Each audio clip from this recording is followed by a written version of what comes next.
Hello everyone, welcome to mobile bus. আজকে আমি কথা বলবো ভিভোর নতুন একটি স্মার্টফোন ভিভো V29 এই স্মার্টফোনটি নিয়ে। এই স্মার্টফোনটি রিসেন্টলি বাংলাদেশ মার্কেটে লঞ্চ হয়েছে। আর এই স্মার্টফোনটি 12GB 256GB ভেরিয়েন্টের দাম রাখা হয়েছে 56,999 টাকা। তো 56,999 টাকায় ভিভো V29 এই স্মার্টফোনটি আমাদেরকে কী অফার করছে এবং এই বাজেটে স্মার্টফোনটি আমাদের কাছে কতটা ভ্যালু ফর মানি, অবশ্যই পুরো ভিডিওতে সেটি শেয়ার করব।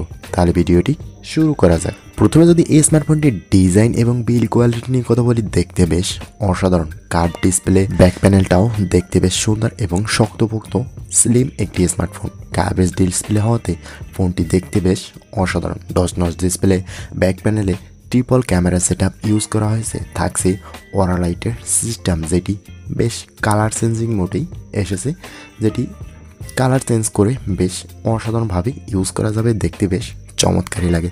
তো ওভারঅল ফোনটির ডিজাইন এবং বিল্ড কোয়ালিটি বেস্ট। এই স্মার্টফোনটির ওয়েট থাকছে 188 গ্রাম এবং থিকনেস 7.5 মিলিমিটার। ফোনটির ব্যাক এবং ফ্রেমে প্লাস্টিক বিল্ডের তৈরি। এই স্মার্টফোনটি বাংলাদেশ মার্কেটে পাওয়া যাবে স্পেক ব্ল্যাক এবং হিমালয় ব্লু কালারে। তো ওভারঅল ফোনটির ডিজাইন, কালার এবং থিকনেস কোয়ালিটি অসাধারণ। এরপরে আসি স্মার্টফোনটির ডিসপ্লে সেকশনে। ফোনটিতে ইউজ করা হয়েছে 6.78 ইঞ্চির একটি অ্যামোলেড 120Hz রিফ্রেশ রেটের HDR 10+ অন বিট কালার্সের একটি পাঞ্চুয়াল ডিসপ্লে, যার ডিসপ্লে রেজোলিউশন 1260x2800 পিক্সেল।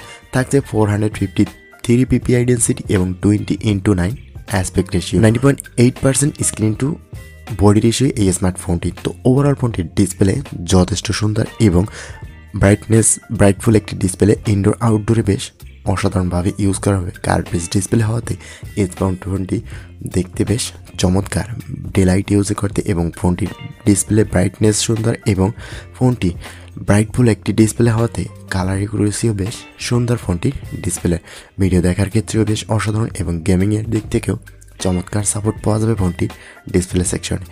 এরপরে আসি স্মার্টফোনটির পারফরমেন্স সেকশনে। ফোনটিতে ইউজ করা হয়েছে কোয়ালকম স্ন্যাপড্রাগন 778G এর একটি 5G 6 ন্যানোমিটার চিপসেট, যার সিপিইউ হিসেবে থাকছে 2.4 GHz অক্টাকোর এবং জিপিইউ হিসেবে থাকছে অ্যাড্রেনো 642L।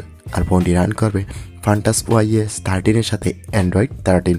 আর ফোনটিতে থাকবে একটি মাত্র ভেরিয়েন্ট 12GB 256GB, থাকছে UFS 2.2 স্টোরেজ ভেরিয়েন্ট। তো ওপর পারফরমেন্স সেকশনের চিপসেটটা আমার কাছে একটু বেশি দামের মধ্যে কম হয়ে গেছে। এখানে আরও ভালো প্রসেসর ইউজ করার উচিত ছিল। এখানে অবশ্যই ডায়মেনসিটির আরও ভালো প্রসেসর এবং স্ন্যাপড্রাগনের 7 Gen 8 Gen 1 এর চিপসেটও হয়তো ব্যবহার করা যেত। ওভারঅল তাছাড়াও এই চিপসেটের পারফরমেন্স মোটামুটি বেশ ভালোই।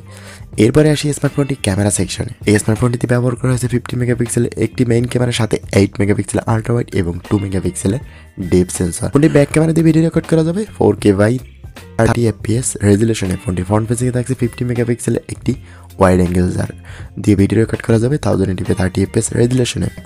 তো ওভারঅল এই স্মার্টফোনটি অবশ্যই ক্যামেরার দিক থেকে মোটামুটি বেশ ভালোই। ওভারঅল ক্যামেরা এবং ভিডিও রেকর্ডিংয়ের দিক থেকে বেশ ভালো ছবি পাওয়া যাবে স্মার্টফোনটি দিয়ে। বেশ কালার একুরেসি, বেশ ব্রাইটনেসে ঠিকঠাকই থাকছে। ক্যামেরার লো লাইট, ডে লাইটে বেশ ভালো ছবি পাওয়া যাবে স্মার্টফোনটি দিয়ে। এরপরে আসি স্মার্টফোনটির পাওয়ার সেকশনে।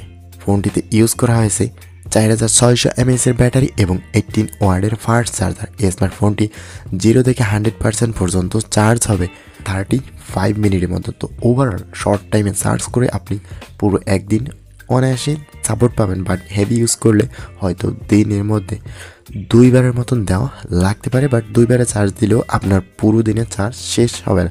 তো ওভারঅল 2বার চার্জ করা লাগবে, হয়তো সকালে করলে সন্ধ্যায় করা লাগতে পারে এরকম ভারী ইউজ করলে। তো ওভারঅল ব্যাটারি সেকশনে বেশ চমৎকার। স্মার্টফোনটিতে থাকছে 5G কানেক্টিভিটির সুবিধা। স্মার্টফোনের কানেক্টিভিটি সিস্টেমে থাকছে wifi, Bluetooth 5.2, NFC, USB Type-C port, থাকছে না হেডফোন জ্যাকের সুবিধা, থাকছে আন্ডার ডিসপ্লে ফিঙ্গারপ্রিন্ট সেন্সর। তো ওভারঅল এই বাজেটে এই স্মার্টফোনটি আমার কাছে কিছু দিক থেকে ভালো লাগলেও এই স্মার্টফোনটি একটা দিক থেকে বেশ ঘাটতি মনে হয়েছে এই স্মার্টফোনটির চিপসেটের দিক থেকে। এই স্মার্টফোনটির চিপসেটটি অবশ্যই আরও একটি হাই কোয়ালিটির হওয়া উচিত ছিল।